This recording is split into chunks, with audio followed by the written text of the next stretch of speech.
Hi, welcome to Sonic Sunday School. And this week we're going to talk about those times that you feel like you're stuck in a rut and you just can't get out.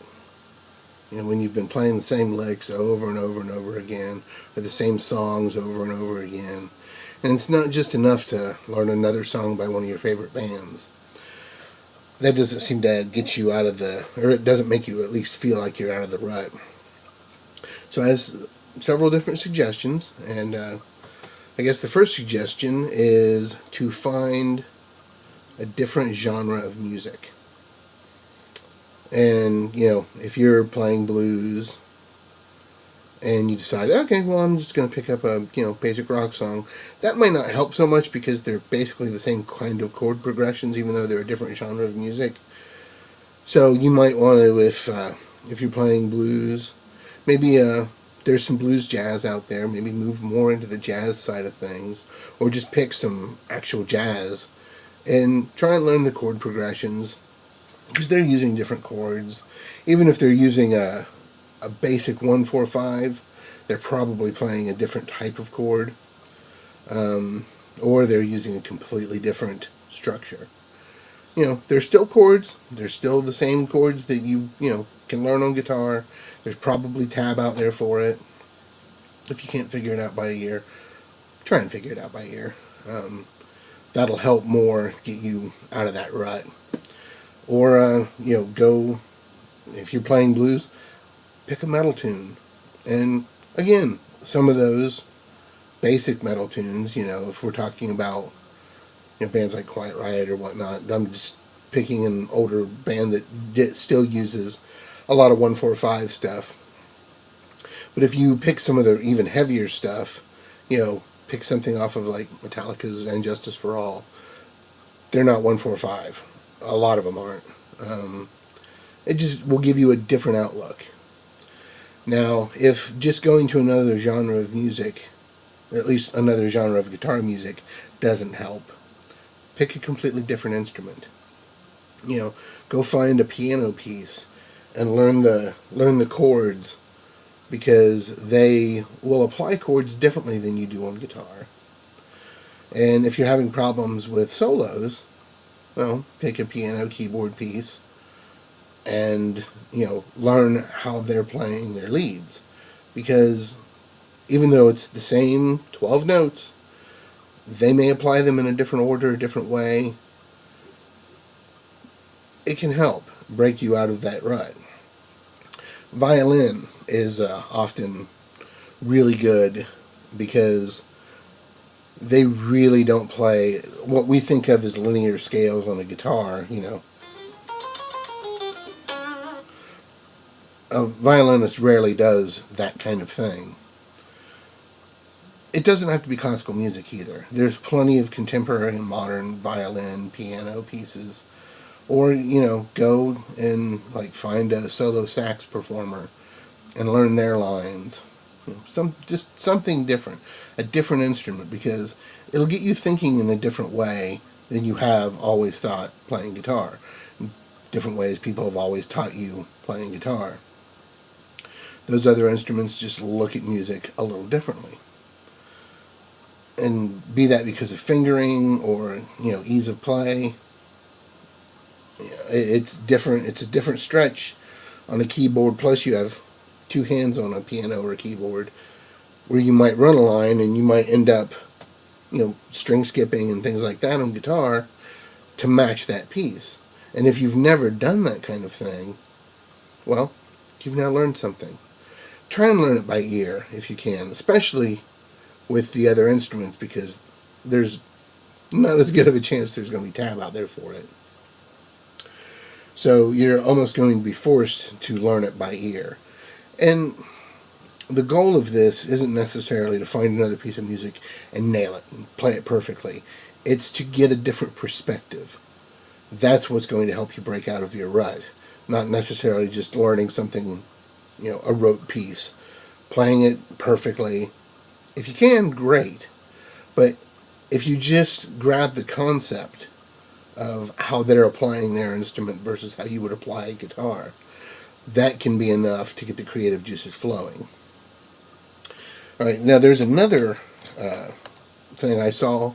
It was Phil X talking about on a video, and one thing he does to break out of, especially lead playing. Fortunately, I'm not plugged into an amp right now, but his idea was he'll take a day, and he's playing all the licks that he normally plays, but he'll not use the index finger. So it's not easy to do.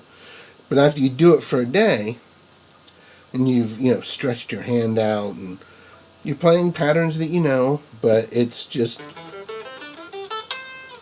using fingers you wouldn't normally use for that.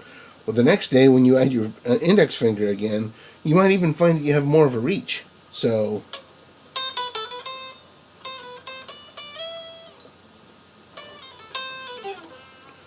you can play maybe some longer runs. I'm not warmed up at all, so my apologies. I just sat down and grabbed a guitar right now just for this video. That's why I'm not even plugged into an amp. Nothing's set up at the moment. But we're not talking about a guitar lesson here as much as we're talking about trying to get out of that rut. So, looking at the other instruments, different genres of music, I mean, anything that's different than what you're used to. Because that's what the rut is. You're stuck doing the same thing over and over and over again. So, finding something different just by itself can help to start break through that barrier. And if you do, learn another piece, even if it doesn't necessarily get you out of the rut you're in, you've probably picked up some new techniques, which in the long run will help you as a player. Now, if you want, you can just try and pick up some new guitar techniques. Like if you've never played sweeps before, go on YouTube, find somebody that's covering sweep arpeggios or economy picking, and learn that. But I'm not sure just learning a new trick or technique is quite enough to get you out of the rut. So that's why I'm suggesting other genres and other instruments, because it will give you a different perspective.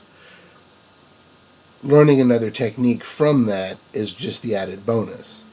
Our goal is to get out of the rut, not necessarily learn new techniques. And that's why I suggest that.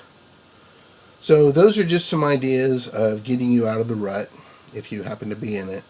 And, like I said before, it's not necessarily just the lead techniques. Go in and learn how other instruments apply chords. If it's, I've never tried this, but like harp music. Try and learn some harp passages on guitar. You might end up using, harmonics and whatnot to get the sounds. I've seen guys play chords. I don't actually know the technique myself, but they'll play and then hit the harmonic of the 12th and get a harp sound playing up and down. I've seen Eric Johnson do this. That's a technique that I should learn. So I'm going to add that to my list of things to do in the future. Unfortunately, I can't demonstrate it to you because I've not learned it. Tommy Emmanuel also does it. I've seen him do it at the beginning of Somewhere Over the Rainbow. Use those pieces and learn the vocal lines. You can play something like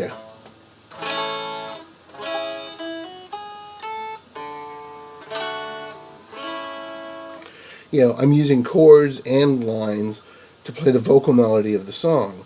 And that can be really helpful in making you look at the instrument differently, because you're not just playing chords, and you're not just playing lead lines. You're mixing them.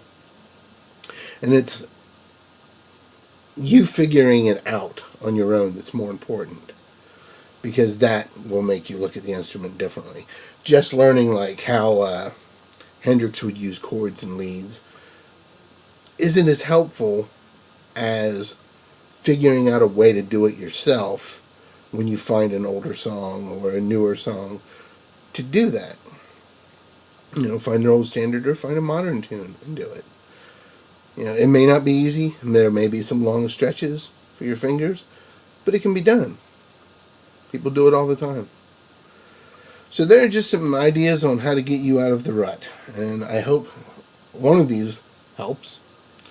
Hopefully you don't find yourself in the rut, but I think we all do at some point in time. And I hope you're not there long. Well, until next time, keep having fun, keep playing, and I'll see you next time.